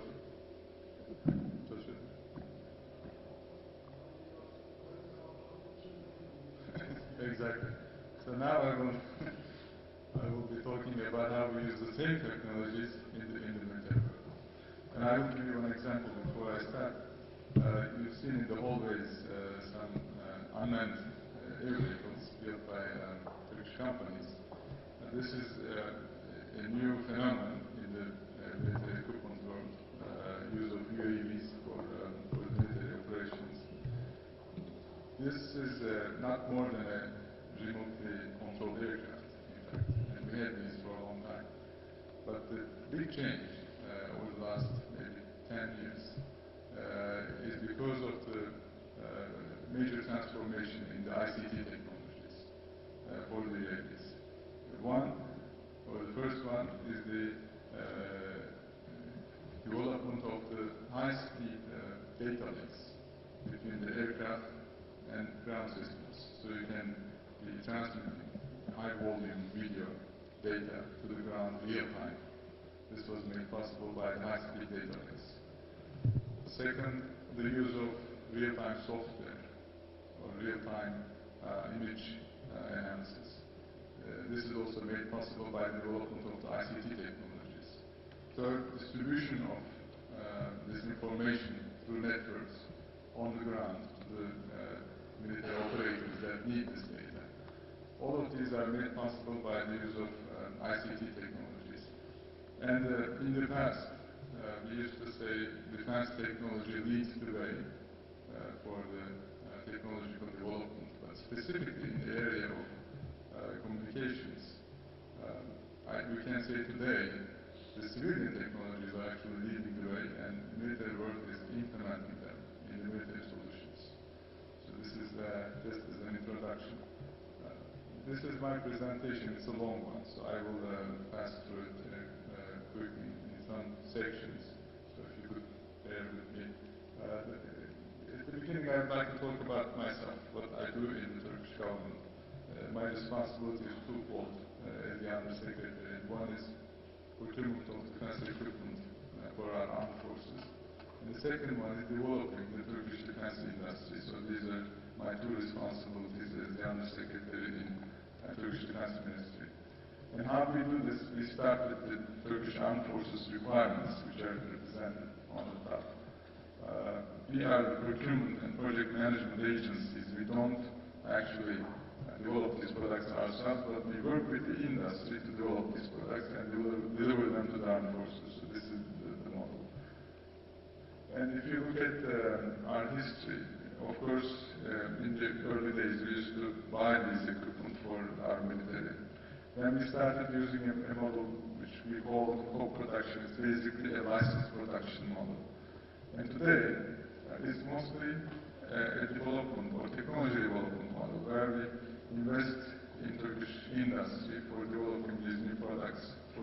our armed forces. And this is where you see a big impetus in developing your own technologies. And therefore, today our priorities are, the first priority is, can we meet a certain requirement of our armed forces by in-country development, product development. If that's not possible, we look for international partnerships. And this will be one of the themes I will conclude. Can we find these partnerships within the OIC countries? And if that's not possible, of course, we will buy the equipment and have our armed forces needs met. And we're running almost all the major projects of our armed forces. These are tanks, ships, aircraft, weapon systems, UAVs, electronic systems, command control systems, armaments. It's a wide range of projects. These are some examples. In total, we are managing close to 250 projects for our armed forces, amounting to about $25 billion of total volume as of today. If you look at the Turkish defense industry, of course, a big source for us to meet these requirements. We have three categories of companies in the sector. One is state-owned companies. The second one are private sector companies, and we also have some joint ventures with foreign investment. And if you look at the industry today, it's a well-structured industry. We have prime contractors, we have subcontractors, small, medium enterprises, universities, technology centers, research institutes. It's a wide network of an industry. In total, we have about 40,000 people employed in the Turkish defense industry today. The business volume is about $2.3 billion as of last year, and there has been a very healthy growth over the past 10 years. Also, exports are growing. We're approaching to about $1 billion of exports in Turkish defense and aviation industries. What are the products? In every major category, Turkish defense companies have very capable, qualified products.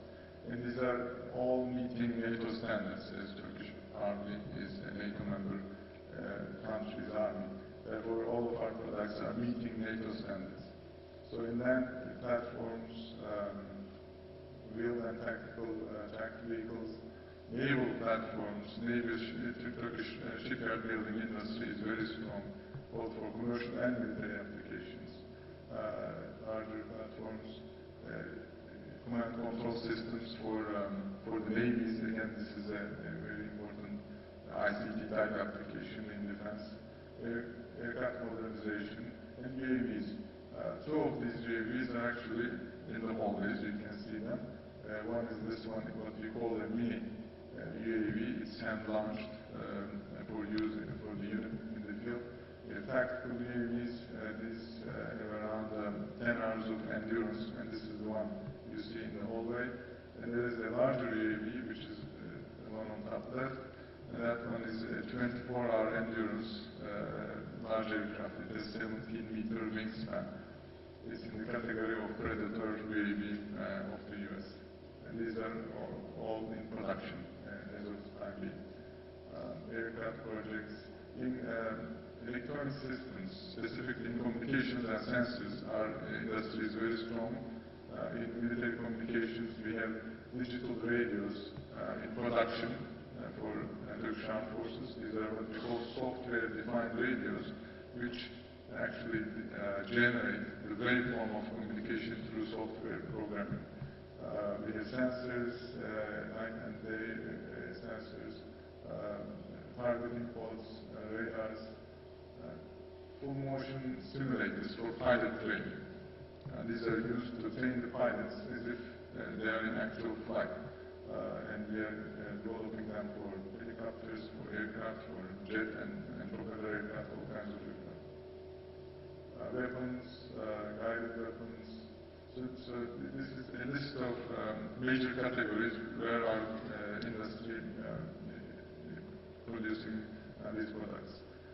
If you look at the topic of information technologies in defense, this is, again, as I said, in every major weapon system, you see a big software component in it today. So IT is a very important part of every defense project, but some, of course, have more heavy software involvement, like the command control systems or headquarters automation type systems, I just compiled a few examples of these projects. These are all built by Turkish companies. These are the name of the companies. And among these projects over the last, let's say, 10 years, we developed about 30 million lines of code of software for use by the Turkish armed forces. Some of these software applications are also used by our friends, friendly nations in different countries. The same companies, if you look at them, they all have what we call the CMMI certification. I think most of you are aware of this certification. This is developed by Carnegie Mellon University in the US to develop a standard for software development. These companies have at least CMMI 3, but two of them specifically have CMMI 5 level certification. I think outside the US, only a handful of companies have this level of certification. Two of our companies are now CMMI 5. Havelsan is our biggest software company. They have about 1,000 software engineers. MUSAD is a CMMI 5 company with about 250 software engineers. They are developing military and civilian software applications. What are the trends in defense IT? As I mentioned, development of new technology sensors, especially for UAVs, satellites, patrol aircraft, airborne sensors, mobile information technologies. Everything we talk about, the mobile applications are valid today for the soldiers. And this is what we call the future soldier or digital soldier. And this is the soldier who can operate in the field independently. And he has access to all of the information being collected by the variety of assets. And this is all made possible by the mobile technologies developed by ICT.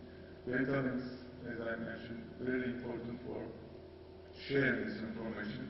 And most recently, all of this are compiled into what we call network-enabled capability for the armed forces. So this is now integrating all the sensors, platforms, command control systems at every level of the organization of the armed forces, how you distribute information, how you distribute command control, and this is all linked through now what we call network-enabled capability. But the risk this one is bringing is very similar to the civilian world, is the cyber threat. Once you have this connectedness, that means you are now vulnerable for attack from any node of the network, which can reach every other node of the network. This is exactly the same as what's happening in the internet for civilian world. And we are seeing some examples of it every day.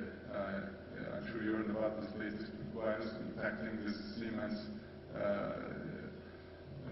electromechanical systems, their engineering systems they use for some large facilities.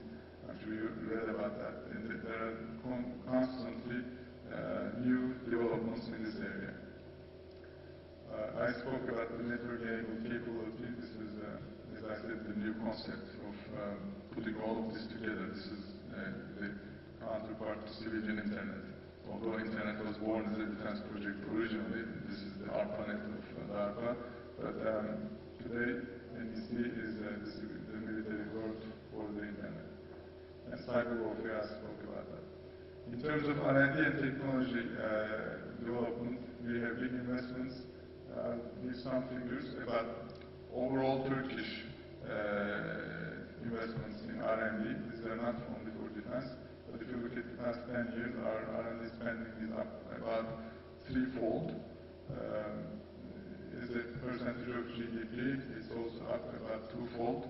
And this is, as you see, 0.7 is still a low number because accepted number is about 2% of GDP you need to be investing for R&D. But it's improving. The good news in that is the private sector in Turkey increasing its funding for R&D. This is very important. You cannot do this only by government funding. Private sector should be in the technology development. And right now, 47% of our R&D spending comes from actually the private sources, private sector's investments. Number of universities in Turkey are growing. We have now about 150 universities. Like many of the OIC member countries, very young population, and they're all very interested in engineering education. I think this is an advantage that we should be utilizing. R&D human resources increasing. I think now, if you count the figure, about 70,000, we can count about 70,000 full-time equivalent of researchers in Turkey. Again, these are mostly now a big growth in private sector. Of course, most of them in universities. The private sector is approaching that number, and also still some in the public sector. And this is a very important figure because we were talking about the lack of workforce in the technology sector in the OIC countries. When we come back to defense, our R&D investment in the defense sector is also growing very rapidly. Over the last 2 years, we spent close to $500 million for technology development in defense in Turkey. And with this number, we are the highest R&D spender in Turkey among all the sectors, including ICT. I'm very sorry to say this, but ICT sector in Turkey, like many OIC countries, is very service-based. It's not technology-based, unfortunately. But it's growing, it's improving in that regard. So we talked about that. We are trying to establish networks of excellence in defense technology. So these are the topics we are working on: autonomous guidance, advanced materials, space energy, sensors, modeling, simulation, electronic warfare, destruction, technology, communication, command control information. Again, these are ICT topics, CBRI, and micro and nanotechnologies. Right now in Turkey we have 3 major nanotechnology research centers. 2 in Ankara, 1 is in Istanbul. We have a major research center in Ankara about micro electromechanical systems. So in these areas there are big investments also in our universities. And these are examples of some of the R&D projects we are managing for defense applications, so advanced materials, photo detectors, and others. And in these projects, what's important is we try to bring together universities and companies together. So these are R&D projects where we have universities, industry, research centers are working together. We are building a technopark. This is sort of the marketing part of my presentation. We are building a technopark in the Anatolian side of Istanbul. This is about 30 kilometers from the Bosphorus. And it's located right next to the second airport of Istanbul, Sadabat airport. It is very close to, it's next to the airport. In the airport, we are building one of the largest MRO centers of Europe, a big aircraft maintenance and repair center. We are very close to Tuzla shipyard, our largest shipbuilding center of Turkey, more than 50 shipyards, and also all of our military ships are built here, and very close to the ports. So it's a great location for technology investment in Istanbul with access to all the major universities and very qualified workforce. And this is the last part, as I indicated to wrap it up. This is my last topic. How can we work within the OIC member countries for cooperation in defense industries? So some thoughts about that. But an observation. This is a very important number. This small number you see at the bottom, we should have made it larger. $147 billion. This is the defense spending of OIC member countries in 2009. $147 billion. This spending, if used effectively, can be the biggest driver of technology in the OIC countries. So these are the by country, these are figures, these are obtained from the CIPRI database and international source for this. So $147 billion, this is the money that we can look at for technology development in OIC countries. So here you have the funding. And unfortunately, the majority of they're building fast patrol boats and some rocket systems in UAE. And with Jordan, we just had an agreement for co-producing electro-optical systems. And we are proposing a project partnership approach in which we understand our common requirements, improve our relations, jointly fund these projects, and create efficiencies. This is an example of an international cooperation program in Europe. Turkey is a member of it, and each country builds and designs certain parts of the aircraft. These are Turkish workshops listed here. This is the model which we can immediately use. These are some programs we can offer for partnership: UAVs, weapon systems, attack helicopters, air defense, tank modernization, and others. These are all projects where technology is owned by Turkey at the moment. In conclusion, OSD countries are investing significantly in defense, and we've been developing our defense technology, as of some other OSD member countries do today. And we have common requirements if you look at our armed forces. So the argument is we can learn to develop these technologies and meet the defense equipment needs. So thank you for your patience.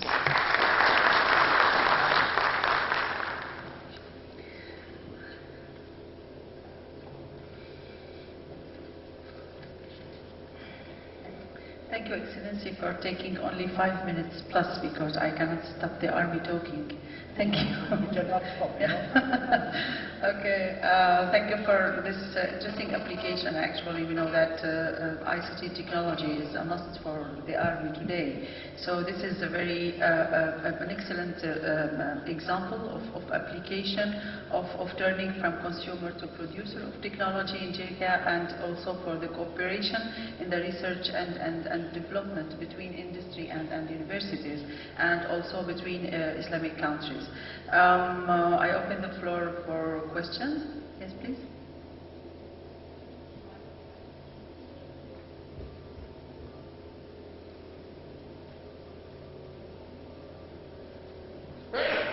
Well, I am Sunil Vyas from Digital Integrator Private Limited, India. We are into R&D for defense pertaining to infantry. That is 81mm mortars, mortar fire data controllers. That is plotting trajectory and giving exact basic parameters for firing mortars. Second is simulation for 81mm mortars, anti-tank guided missiles, and so on. We would like to explore the possibility of offering these products for Turkey or OIC, and exploring the possibility for joint venture. Thank you. Okay, I'm really sorry, but I could only understand a small part of the question. So you're suggesting you're working on some technologies and products? Yeah, yes. we have a product called AAMFDC, that is Automated Mortar Fire Data Controller, which is being used for firing mortars. Okay. That is a handheld device which computes trajectory. Okay. Which country you are from? I'm sorry. I am from Digital Integrator Private Limited, India. India. That's right. Okay. And we also have presence in simulation and e-learnings for defense. Okay. So we'd like to explore the possibilities. Okay. I have my colleague responsible for international cooperation sitting right behind you. He is the right person for all kinds of opportunities for joint projects. Thank you. Thank you. The mic here, please. We have a question here. Thank you.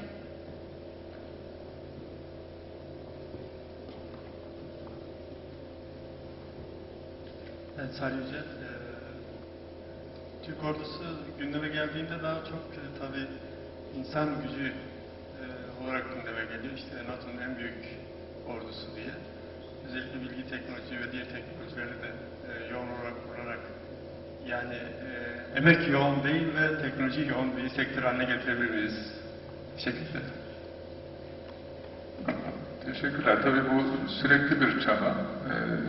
Türk Silahlı Kuvvetleri hem insan sayısı, asker sayısı olarak büyük bir ordu ama aynı zamanda teknoloji kullanımı olarak da ileri bir ordu. Bu ülkenin güvenlik gereklerine göre yapılan bir analiz sonucunda silahlı kuvvetler büyüklüğü ortaya çıkıyor. Türkiye birçok ülkeyle mukayese ettiğimizde çok ciddi güvenlik gerekleri olan bir ülke. Dolayısıyla Türkiye'nin güvenlik gereklerini hafife almamamız gerekiyor. Gerekirse büyük bir orduda teknolojiyle birlikte devam edebilir. Böyle bir cevap vereyim.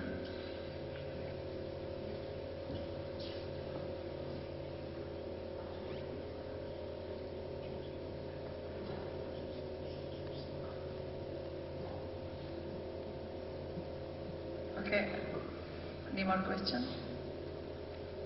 Yes, okay. Thank you. Yeah. I'm just curious, you know, the talk of the day these days is cloud computing and private clouds versus public clouds. And I'm curious how an industry such as the defense industry, which I assume is fairly secretive, how do they utilize the cloud? And are you looking at private clouds at least, or you know, what's your current thinking on that? Well, I would think using a software application based on a server somewhere outside the country for a defense application will be, for a long time, a thought that won't be exercised. But it can be on a closed network within the national boundaries. There are some examples actually for that. Some command control systems can be thought of as cloud computing because the main command center is in one location, but there are many operators distributed around the country which are using that software on the main base. But I don't think we will be using the commercial solutions for that for a long time.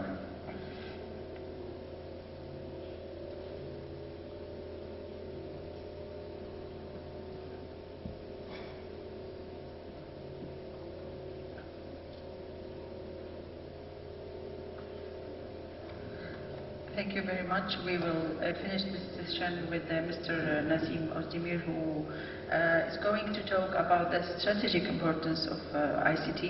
Unfortunately, you have left only 9 minutes because of the defense, so please try to stick to it. Thank you. Hepinize hayırlı akşamlar dilerim artık. Şimdi sabahleyin müthiş bir kalabalık vardı tabii. Sayın Başbakan olunca İnsanlar büyük teveccüh gösteriyorlar. Yani o büyük Halic salonu, üst şeyler de dahil, tıklım tıklım doluydu. Şimdi tabii biz başbakan olmadığımız için bizi kimse ciddiye almıyor herhalde. O bakımdan seyirci sayımız biraz düşük. Ama ilk baktığımda bayağı kimse yoktu. Neyse şükür biraz gelen oldu. Teşekkür ediyoruz. Onun için size çikolata dağıttık. Bak diğer salonlarda böyle bir şey yok. Biz sizin için özel olarak böyle bir şey yaptık. Hepinize çok teşekkür ediyoruz. Şimdi tabii arkadaşlarımız sağ olsunlar gerek Telekom tarafı, gerek defense tarafı, gerekse eğitim tarafı ve şeyde de e-government tarafında bilişimin nasıl kullanıldığını, ne kadar faydalı bir şey olduğunu anlattılar. Zaten biz de işin stratejik yönünü anlatmak istiyorduk. Doğrusu tabii biz bu panelleri düzenlemek için MUSIAD Bilim ve Teknoloji Komisyonu olarak, MUSIAD yönetimi olarak, tüm üst yönetimi olarak yoğun bir 3 aya yakın bir zamandır bir çaba içerisinde olduk. Gerçekten bu noktada çok büyük emekler sarf edildi, gayretler sarf edildi. Buradaki konuşmacılara da çok teşekkür ediyoruz. Her birisi fedakarlık yaptılar, zamanlarını ayırdılar. Bize zaman verdiler ve gelip burada lütfettiler, konuştular. Bu son derece önemli bulduğumuz bir husus. İslam ülkeleri dediğimizde 57 İslam ülkesi var ve bunların nüfusu 1,5 milyarın üstünde. Yani dünya nüfusunun neredeyse 1/4'ünü teşkil ediyor. Dünyanın 5 ayrı kıtasında böyle bir dağınık bir küme yapısı içerisinde bir varlık. Fakat tabii bunların toplam ekonomik varlıkları maalesef bir Almanya kadar değil. Almanya kadar olmaması tabii mutual market olmadığı, emerging market olduğunu gösteriyor. Demek ki daha çok fırsatlar var demek aynı zamanda gelişmemiş olması. Fakat bir başka önemli hususu, buralarda da yine ileriki dönemler şeylerde göstereceğim. Oldukça genç bir nüfus yapısına sahip. Dünyada böyle bir 19. yüzyılda tabii İslam dünyası bir kaos içine girdi ve gücünü kaybetti. Ama artık dünya 21. yüzyıla geldiğinde değişik bir noktaya gelmiş durumdayız. Avrupa'da mesela bazı şeyler aldım. Digital Europe'dan aldığım bazı şeyler var. Diyor ki Barroso, the world is at the turning point, so is Europe. These are not ordinary times. What Europe needs is a transformational agenda. Biz de diyoruz ki OECD country'leri için de aslında bir digital agenda lazım. Çünkü digital dünyanın gerçekten bir dönüştürme gücü var. Nasıl ki buharlı makinelerin icadıyla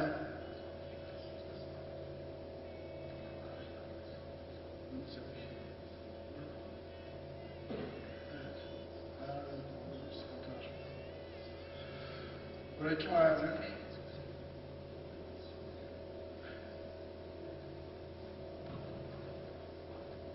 Evet, burayı kim ayarlıyorsa bir baksın.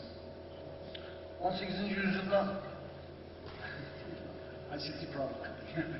Sometimes not good.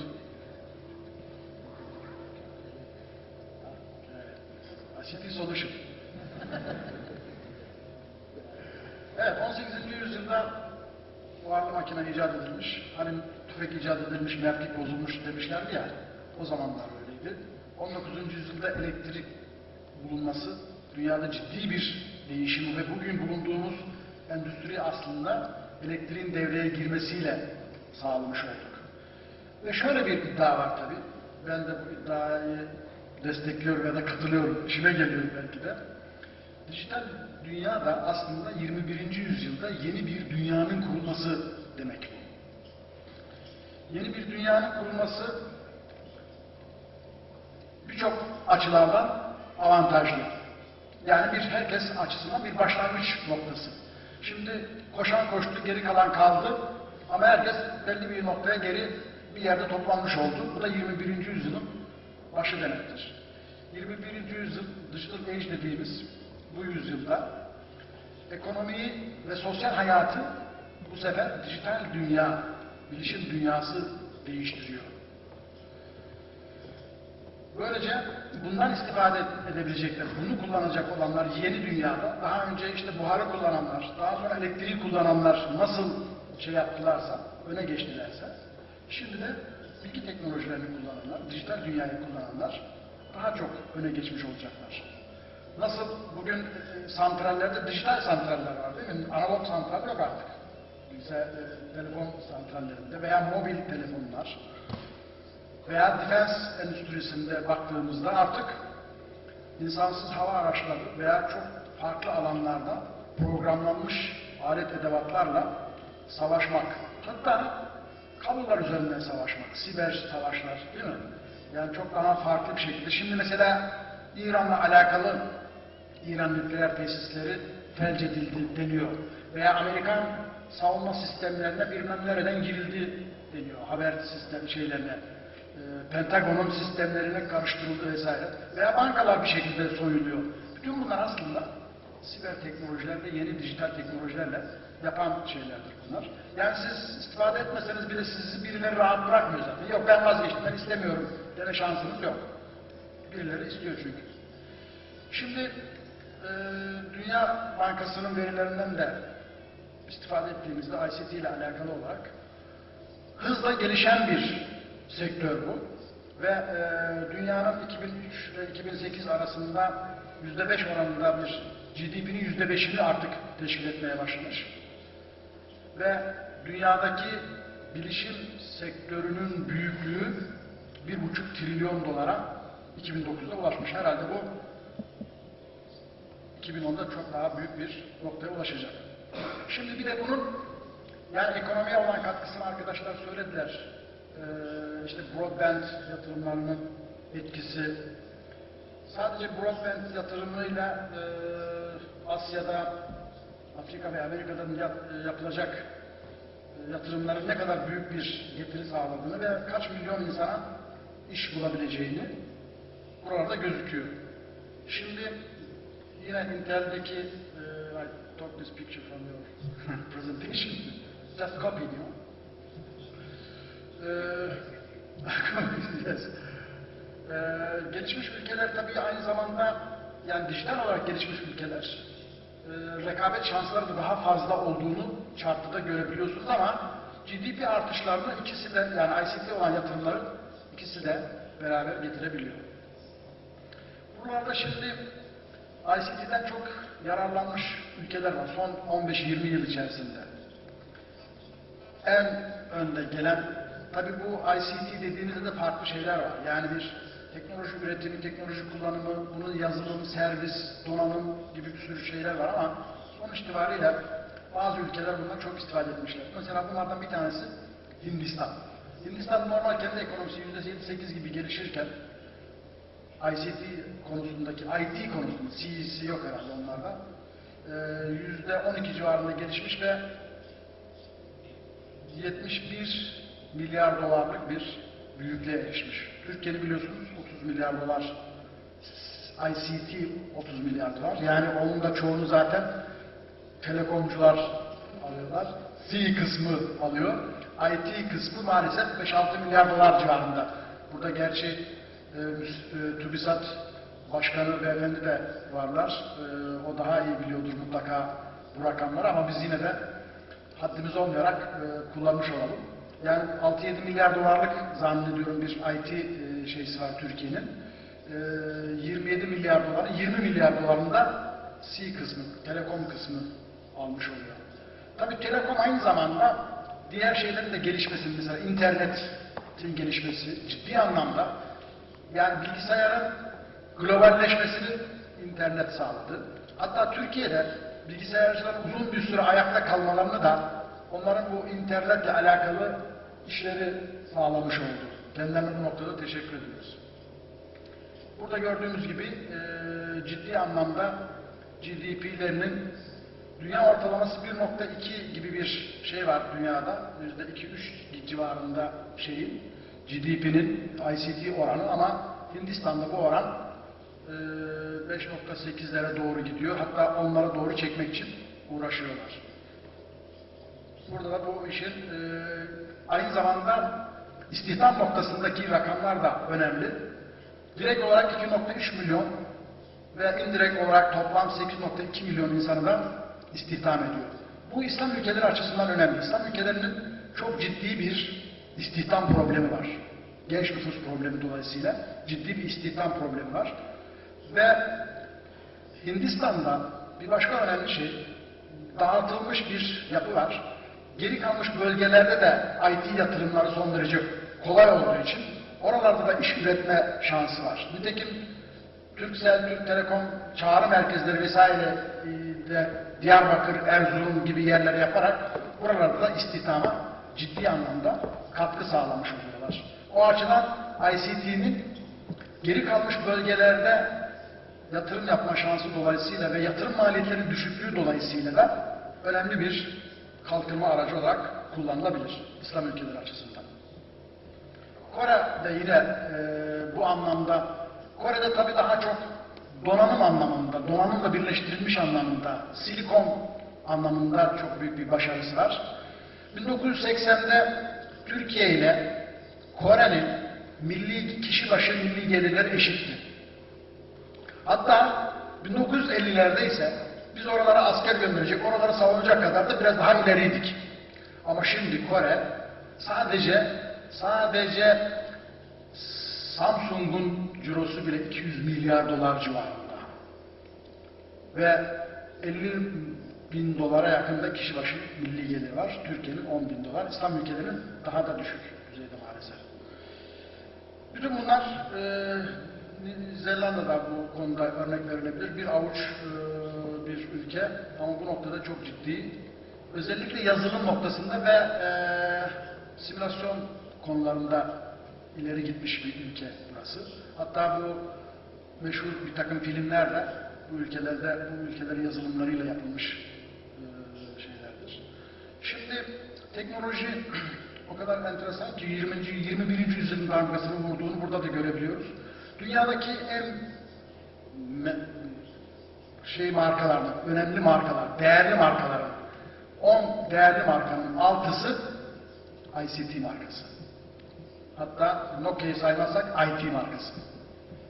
Böyle bir önemli bir şeysi var, değer şeysi var ve 100 tanenin içerisinde 25 tanesi de IBM ve belki HP de sonradan biliyorsunuz bilgisayar işine girdi, daha çok ölçü teknikleri vesaire falan işindeydi.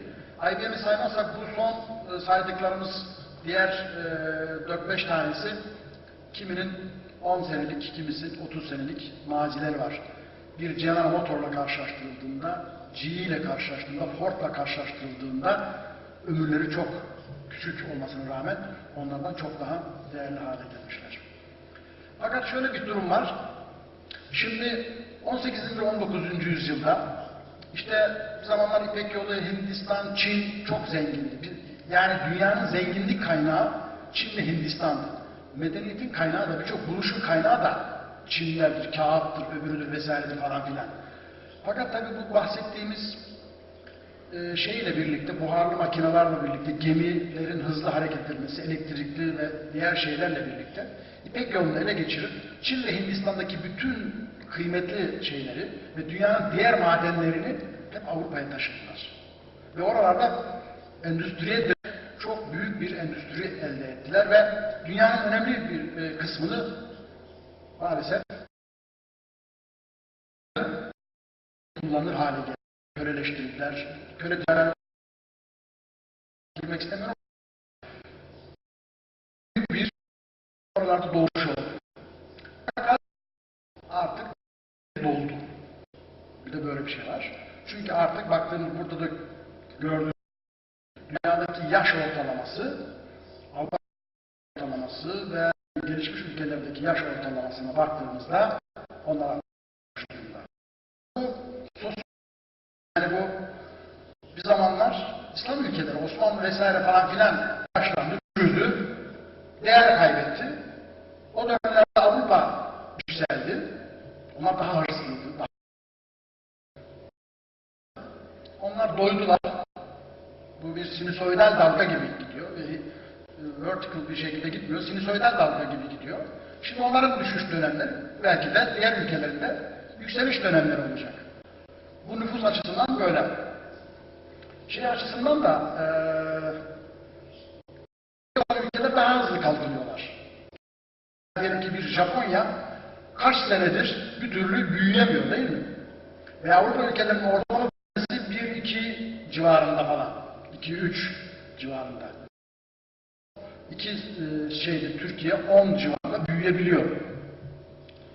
Ve başka önemli hadise, bundan 10 sene önce dünyadaki üretimin, dünyadaki değerlerin %65'i şeydeyken, batıdayken %65'i doğudaydı. Bugün aşağı yukarı yaklaşmış durumda ama 10 sene sonra tamamen şey olacak ve önümüzdeki belli bir dönemde ise hızlı doğuya kayacak. Yani üretim, finans vesaire gibi doğuya kayacak. Bir de bir yaşlanma problemini de dikkate aldığımızda artık 21. yüzyılda önemli ölçüde Doğu toplumunun değer kazanacağını, dünyaya hükmedeceğini görebiliriz. Bu arada tabii Türkiye'de eksen kayması vesaire falan filan gibi şeyler de tartışılıyor ama dünyanın ekseni kayıyor bir kere. Sadece Türkiye'nin değil, dünyanın ekseni kayıyor. Dünyanın ekseni dolayısıyla ister istemez kendisi eksenini dünyanın kayışına ayarlayanlar, değişime ayak uydırabilenler ayakta kalacaksa Türkiye bunu doğru yapıyor diyebiliriz. Nitekim Bridge ülkelerinin durumunu görüyorsunuz. 2000'e kadar 32 iken 2008'de 46 ile büyümüşler ve devam ediyorlar. G7'ler görüyorsunuz küçülüyorlar. Evet. Peki bu kendimize bayağı iyi bir şey çıkarttığımızı düşünelim. Böyle avantajlar çıkarttık. Dünya böyle gidiyor, bize doğru geliyor diye düşünelim. Ama İslam ülkelerinde maalesef nüfus problemi, nüfusu iyi bir genç nüfus olmasına rağmen bu nüfus çok ciddi şekilde eğitilmiş değil. Fakat şöyle bir avantaj var tabii. Yani nüfusu eğitmekle nüfus elde etmek farklı şeyler. Yani Batı'nın nüfus elde etme şansı önümüzdeki 20 sene içinde, 30 sene içerisinde bir nüfus yenilemesi çok kolay değil. Ama 10 sene içerisinde, 20 sene içerisinde var olan bir nüfusu eğitmek belki daha kolay. O bakımdan İslam ülkeleri burada baktığınız gibi 2 dakikam varmış arkadaşlar. İslam ülkeleri bu söylediğimiz şeyleri dikkate alırlarsa, şimdi okuyamayacağım ben, arkadaş bana işaret ediyor. Bu şekilde İslam ülkelerini geliştirmemiz mümkün. Ama en sonunda ortak neler yapabiliriz'i söylemek istiyorum. İKT diye bir İslam ülkelerinin bir örgütü var. İslam Kalkınma Örgütü. İslam Kalkınma Örgütü'nün kuruluş 40 yıllık bir kuruluş. Ve 40 yıl önce, yani Soğuk Savaş döneminde kurulmuş bir kuruluş. İKT yenilenmeli. İKT günün şartlarına göre yeniden organize olmalı, gençleştirilmeli ve günün ihtiyaçlarına göre, günün teknolojilerine göre yeniden şekillenmeli. İKT ülkeleri arasındaki ticaret %16.6. Avrupa Birliği ülkeleri içerisinde kendi aralarındaki ticaret %68.7. %68.7 Avrupa ülkeleri kendi aralarında ticaret yapıyorlar. İKT ülkeleri %16.6 yapabiliyor. Bunun mutlaka aşılması lazım. Kendi aralarında mutlaka bir IT içine alan, IT ciddi bir şekilde içine alması lazım. Bir organizasyon oluşturulması lazım. Ortak bir Silikon Vadisi oluşturabilirler. Know-how'larını edebilirler. Bir sürü buralardan söyleyebileceğimiz şey var. Hepinize teşekkür ediyorum.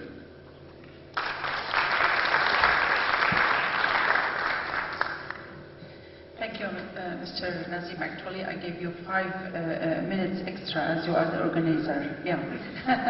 But, you know, for just a remark for the attendance, you are really lucky to have all these people after the presidential session.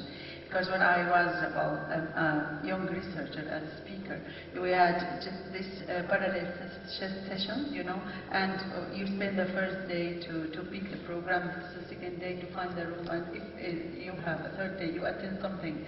So I was in the room with the chairman, and I was the first speaker, and in the room there was only one person. So after the presentation, I thank him for coming. So he said, don't thank me, I'm the next speaker. Oh, sorry. Okay. So, thank you very much for your strategic and vision and figures you have provided for the importance for ICT in general, for R&D development and participation in the GDP growth in the world, and your interesting ideas about the cooperation among Islamic countries. I don't know if you permit to have time for questions. It's okay. Just to summarize in 2 minutes, actually, I thank you again for the invitation, and as I can see Mr. Ramadan Altinok is here also, thank you for giving me this opportunity. Actually, the topic of this session was very interesting, and we had very prominent speakers. The idea was mainly to explore the opportunities and challenges for ICT cooperation between Islamic countries. So we had some ideas about establishing an e-government committee between these countries, financial aid tools for the implementation, to establish a body for IT for Muslim countries, also selling exchange systems already implemented in some countries. Of course, the example given about a common infrastructure which will lead to develop some content and applications, to focus on research and entrepreneurship and education, and to implement some case studies of research and education centers for the cooperation between Islamic countries. I think that, as Mr. Erdogan said, we have to come with conclusions. So we have really parallel to these committees and bodies that to implement IT strategies is really to have concrete projects with financial aid coming from infrastructure to research and education centers, to media tools and other tools with the new media to reach the young population. We have really to focus on young population with concrete projects to implement the cooperation, and well, we start with the meeting, but we have to follow up and to implement. So this would be my recommendation, implementation. Thank you very much for your time, for listening, and for being with us for this long session. Thank you. Teşekkürler. Davetimize icabet ederek IBF fikirleriyle güç kazandıran değerli bilim adamlarına MUSIAD adına şükranlarımızı sunuyor ve teşekkürümüzü plaket halinde kendilerine takdim etmek istiyoruz. Plaketlerini takdim için Sayın MUSIAD Genel Başkan Yardımcısı Sayın Nail Olpak'ı sahneye davet ediyoruz.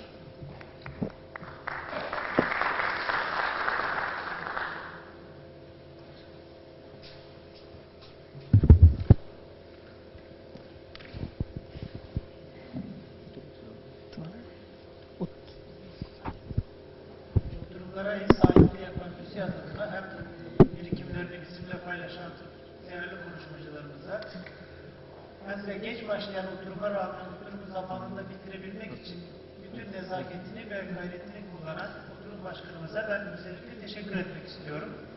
Tabii ki bu arada bizi dinlemeye gelen ürünün alıcılarına, yani konuşmaları dinleyicilere, sizlere de ayrıca teşekkür ederim.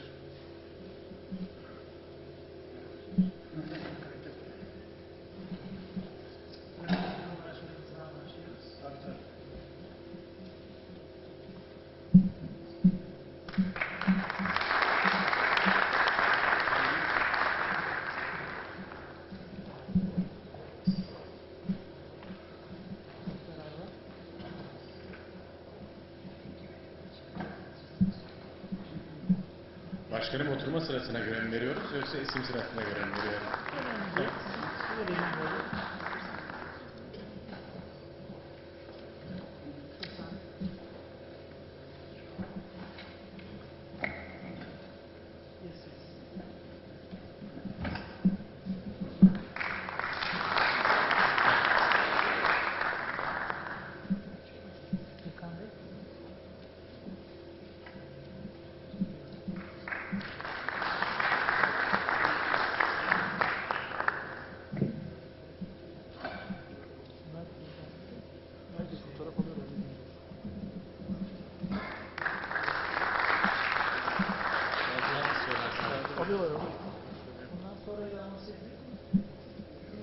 Evet.